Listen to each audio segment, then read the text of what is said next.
será que o Dorival ou os jogadores vão convencer o Dorival, né, de acordo com a reunião que aconteceu hoje, a fazer algo nesse sentido?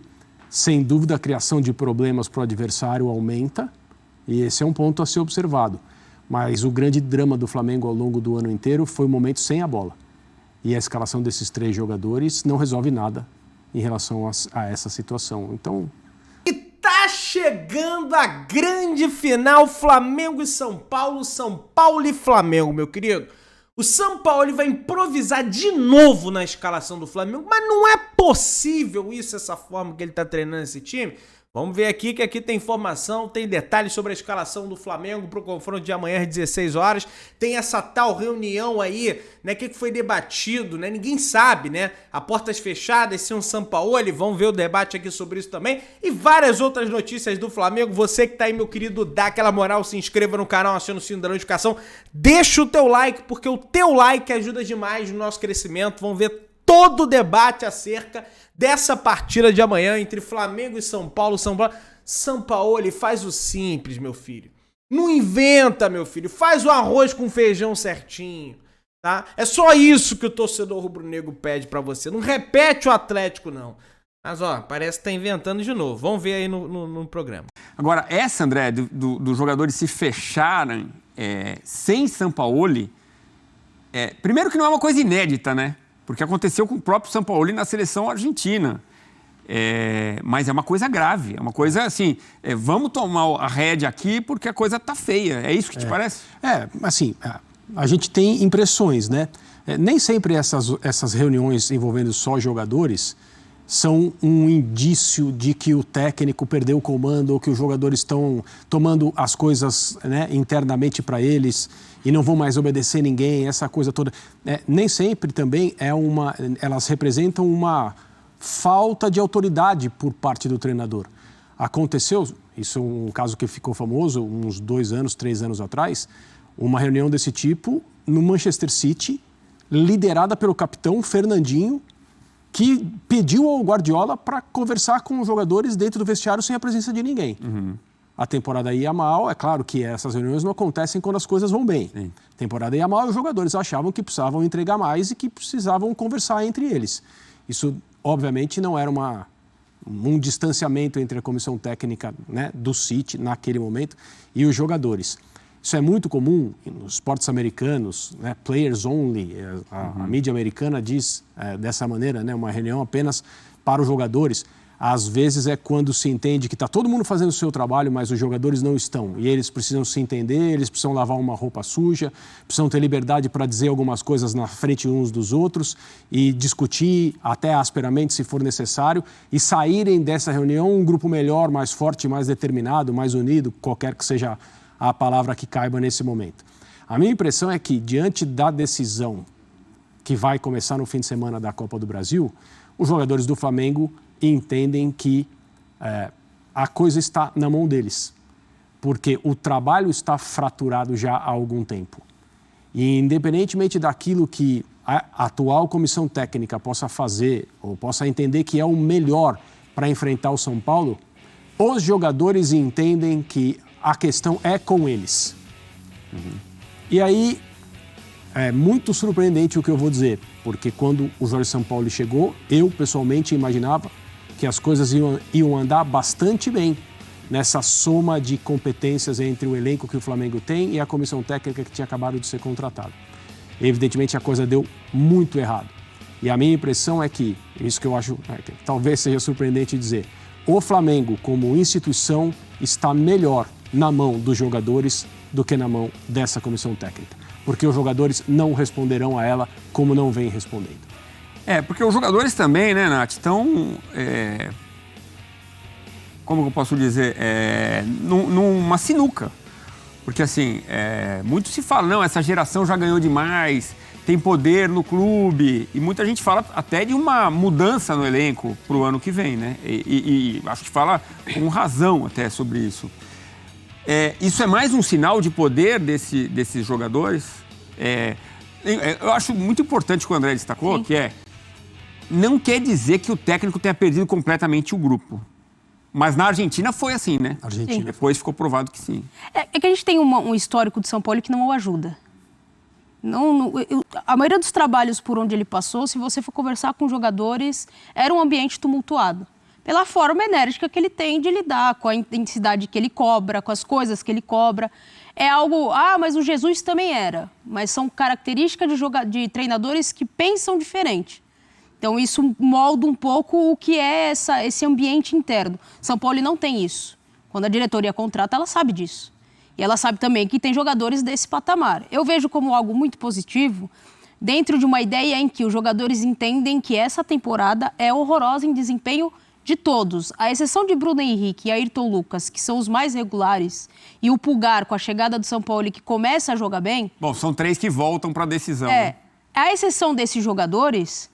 O Arrascaeta não está bem fisicamente, fica fora do primeiro jogo. O Gabi não está jogando bem.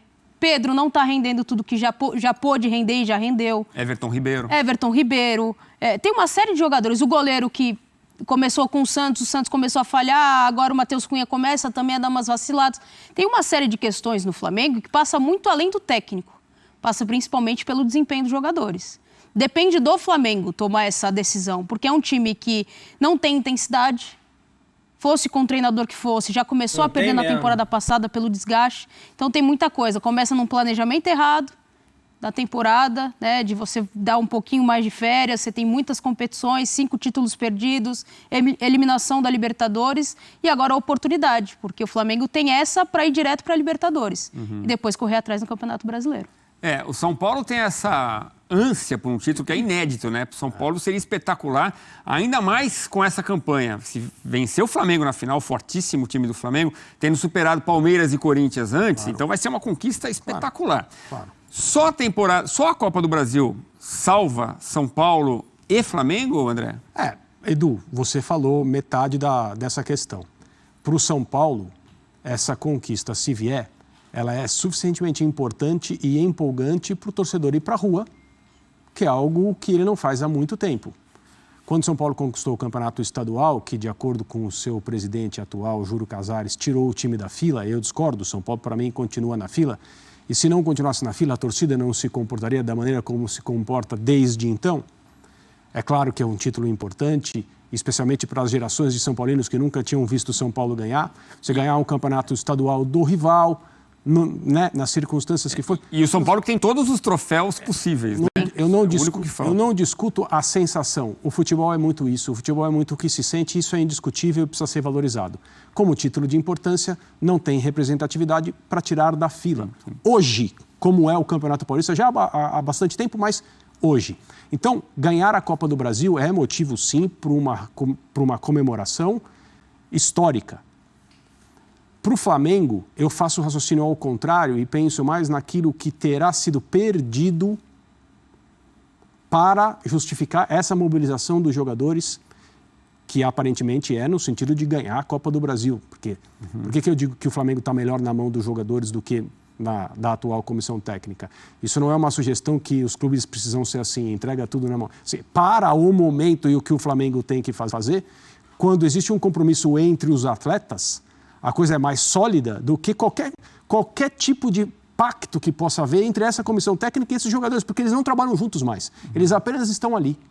Então essa é a minha opinião. Agora, o que terá sido perdido, se o Flamengo não ganhar a Copa do Brasil, aí nós vamos falar de Mundial, Supercopa, Recopa, Campeonato Estadual, Campeonato Brasileiro, Copa do Brasil, o que mais? Eliminação da Libertadores. Copa Libertadores da América. O Flamengo terá perdido todo o seu calendário, que era gigante por causa desses títulos disputados no início do ano.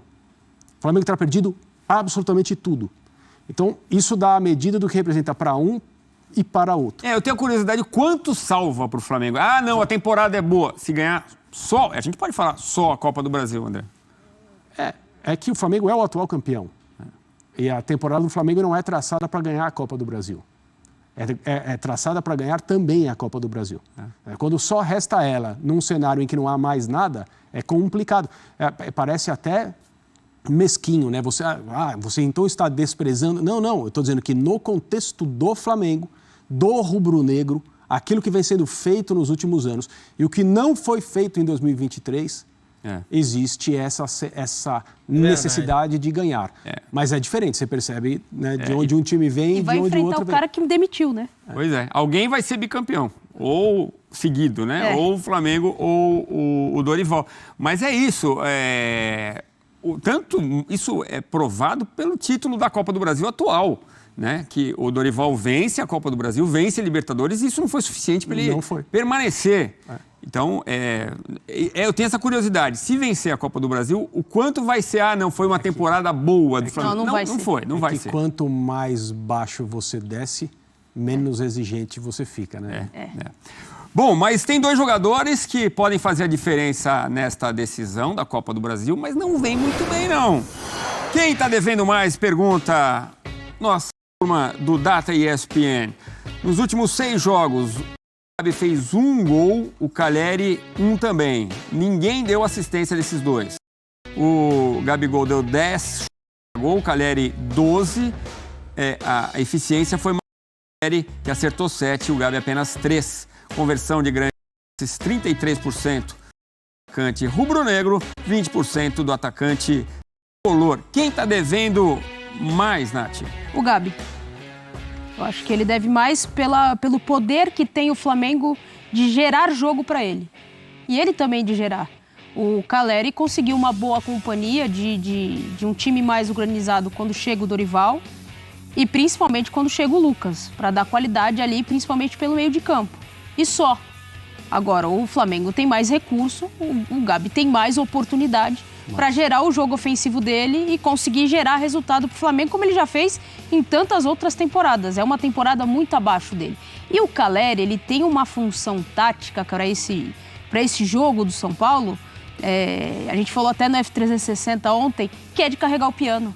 É o cara que faz o serviço pesado, que muitas vezes ele vai disputar a bola com o zagueiro para abrir espaço para os que chegam de trás. Então, eu acho que o Gabi está devendo mais nessa temporada em relação ao Calleri. Pois é, ele está demorando 3 horas de jogo, efetivamente, para marcar um gol. É muita coisa, é a pior temporada dele desde que ele chegou ao Flamengo, né? E muito torcedor rubro-negro está falando até da saída do ídolo, de ele deixar o Flamengo no ano que vem, de não renovar o contrato. Ele vem jogaram pipoca nele, foram na festa de aniversário dele pressionar torcedores.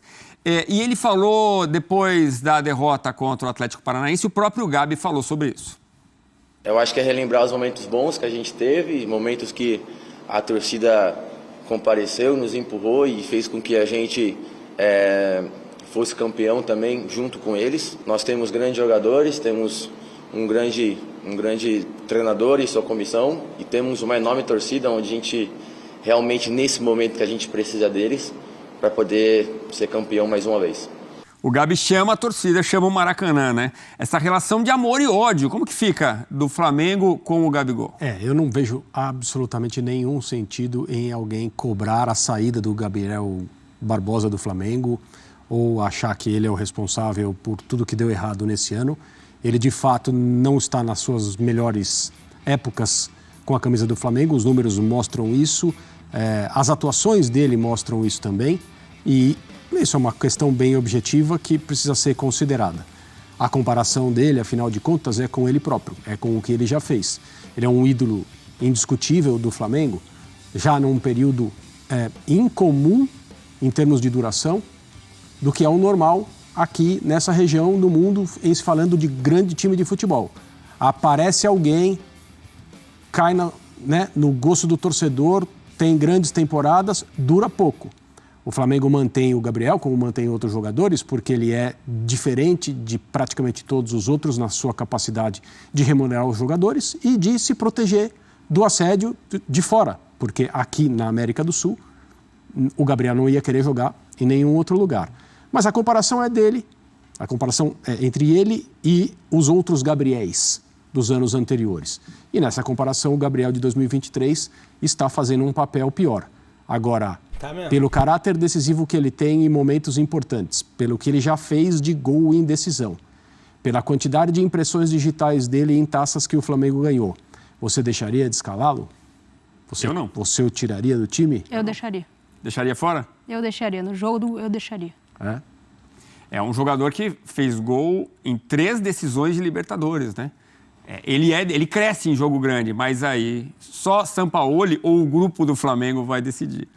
O que é muito curioso a respeito dessa reunião que aconteceu hoje é qual foi o alcance dela, né?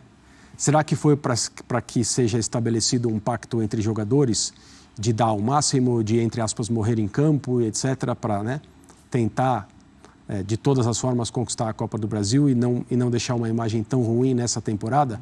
Ou é uma reunião profunda e poderosa a ponto de escolher a escalação? Isso é muito interessante e muito curioso. Gostaria de ser uma mosquinha e ver esta reunião. Fã de esporte, o Flamengo começa a decidir a Copa do Brasil contra o São Paulo neste domingo no Maracanã. O time treinou na manhã desta sexta-feira no Ninho do Urubu e a atividade começou com 1 hora de atraso, porque os jogadores decidiram se reunir em um auditório para uma conversa sem a presença do técnico Sampaoli. Nesse momento, o treinador e a comissão técnica já estavam no campo aguardando. A informação foi dada primeiro pela coluna do Flamengo e confirmada pela ESPN. Alguns atletas na saída da atividade atenderam torcedores. O lateral Wesley, inclusive, ganhou um bolo. Ele completou 20 anos no início desse mês. Sampaoli tem alguns problemas para essa decisão. Alan passou por exames, tem uma lesão no pé esquerdo e desfalca o time por 2 meses.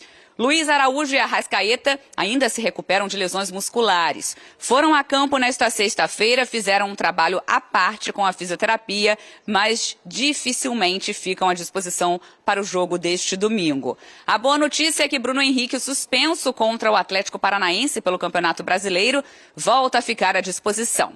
Ayrton Lucas também cumpriu suspensão no meio da semana e retorna. Já Pulgar, poupado, é outro que está disponível. Com tantas escalações diferentes desde que chegou ao Flamengo, fica difícil prever o time que Sampaoli vai levar a campo. Muito bem, provável Flamengo para enfrentar o São Paulo na decisão no Maracanã. Matheus Cunha, Wesley de um lado, Ayrton Lucas do outro, os zagueiros Fabrício Bruno. Já tá inventando de novo. Bruno Henrique, Pedro e Gabigol. Ok. Pô, ataque espetacular, Pedrão. Quando que ele testou isso aqui? Vou torcer pra dar certo. E Léo Pereira. Aí o Pulgar com o Vitor Hugo ou o Thiago Maia. Gerson e o trio Gabi, Pedro e Bruno Henrique. Ô, Nath, você falou que não escalaria neste momento o Gabigol. Mas o Sampaoli, inclusive, testou esse trio de ataque, né? Antes do jogo contra o Atlético Paranaense, Pedro, Gabigol e Bruno Henrique. Você acha que é isso, tem que ir para cima? Ou você ainda colocaria quem se não fosse o Gabigol ali? O Sampaoli ele tem que pensar em melhorar a recomposição defensiva dele. O Flamengo defensivamente é um desastre. O Flamengo sofreu mais gol que Palmeiras e Botafogo juntos no Campeonato Brasileiro. O cara quer botar 1000 atacantes e... É um time muito desorganizado para correr para trás, para buscar a bola, para fazer pressão em linha alta e gerar dificuldade. O Flamengo, essa estrutura do Flamengo não consegue. O Gabi é um dos jogadores que gera muita dificuldade. O Pedro é outro jogador que gera muita dificuldade para fazer essa marcação em linha alta. Não tem tanta intensidade assim para morder a saída de bola adversária. O Bruno Henrique também não tem essa característica toda, apesar de ser um jogador ali mais brigador. Agora, ele tem que pensar num meio de campo que dê ao Flamengo uma estrutura mais sólida. Um time mais compactado, as linhas mais aproximadas, como deu certo com o Dorival. O grande mérito do Dorival Júnior naquele time do Flamengo na temporada passada foi ele entender as características dos jogadores, entender que era um time que não conseguia fazer essa pressão com tanta intensidade. E eu acho que esse é um dos pontos principais para qualquer treinador, entender a característica do elenco que tem na mão e adaptar com as suas ideias de jogo. O Dorival fez muito bem isso, aproximou as linhas, deixava o time mais compacto, o time mais perto da bola, como ele faz no São Paulo. Então, por esse motivo e pelo histórico do que eu vejo do Gabi hoje, eu deixaria ele no banco de reservas e pensaria no meio de campo com 4 jogadores e 2 atacantes. Um principalmente, que é o Bruno Henrique de velocidade. Também. Essa possibilidade dos 3 atacantes, né? Aí seria, nesse caso, né, uma coisa que surpreenderia bastante gente, né? o Bruno Henrique pela esquerda, o Pedro como um jogador mais centralizado, referência de acordo com as características dele, o Gabriel atuando como atacante de lado pela direita, evidentemente, papel que muito bem lembrou o Fernando Praz na quarta-feira aqui no Sport Center, conversando com a gente. Ele desempenhou num ataque que tinha, evidentemente, o próprio Gabriel pela direita, Ricardo Oliveira como atacante pelo centro e o próprio Bruno Henrique pela esquerda no time do Santos. Quem era o técnico? Dorival Júnior. Dorival Júnior. Que hoje dirige o São Paulo, adversário do Flamengo. As coisas vão se entrelaçando aí na vida do Dorival, do Flamengo, desses jogadores. Claro, né, nós estamos falando de um período recente na vida deles, que foi quando eles trabalharam juntos e ganharam a Copa do Brasil e a Libertadores pelo Flamengo. Mas se você voltar lá atrás, nas origens do relacionamento do Gabriel com o Dorival, por exemplo, você vai encontrar esse período no Santos, que foi um período de um time que não durou muito, mas jogava demais. Será que o Dorival ou os jogadores vão convencer o Dorival, né, de acordo com a reunião que aconteceu hoje, a fazer algo nesse sentido? Sem dúvida, a criação de problemas para o adversário aumenta, e esse é um ponto a ser observado. Mas o grande drama do Flamengo ao longo do ano inteiro foi o momento sem a bola. E a escalação desses 3 jogadores não resolve nada em relação a essa situação. Então, a história do cada decisão que você toma te dá alguma coisa, mas se tira outras. Vamos ver o que o Flamengo vai fazer. É claro que o São Paulo não fica tranquilo de ver esse trio de ataque do outro lado, mas a gente até vai nessa prévia, o São Paulo ele vai decidir, mas a gente vai até com uma reprodução do que a gente viu contra o Atlético Paranaense, que parece ter sido um teste com o Cebolinha no lugar do Bruno Henrique. Aliás, um teste que, convenhamos, não deu certo, porque o Atlético Paranaense foi superior e venceu por 3-0. Olha, gente, eu discordo frontalmente dessa escalação, desse trio de ataque, até porque ele não testou. Testou no treino. Meu amigo, treino é treino, jogo é jogo. Ele já testou isso aí? Começou jogando com isso aí? Não começou. Aí vai testar logo contra o São Paulo na final da Copa do Brasil, no pior momento técnico do Gabriel. Qual que é o problema do Gabriel no banco? Ah, Pedrão, ele decidiu a final de Libertadores e coisa e tal. Meus amigos, vocês vão ficar agarrados a isso? Ah, porque antes ele decidiu. Antes, se fosse o Flamengo do Jorge Jesus contra o São Paulo aí, era 5-0 Flamengo, meu amigo. Era 5-0. Então tem que pensar no antes. Tem que pensar no agora, no futuro. Ah, mas lá ele decidiu. Tá, mas a fase técnica dele é ruim. Parece até, sabe, uma forçação de barra, não, porque tem que pôr o Gabigol. Gente, para com isso. Bota a formação lá que venceu o Botafogo, um time competitivo, um time sem a bola que busca o desarme o tempo inteiro, né?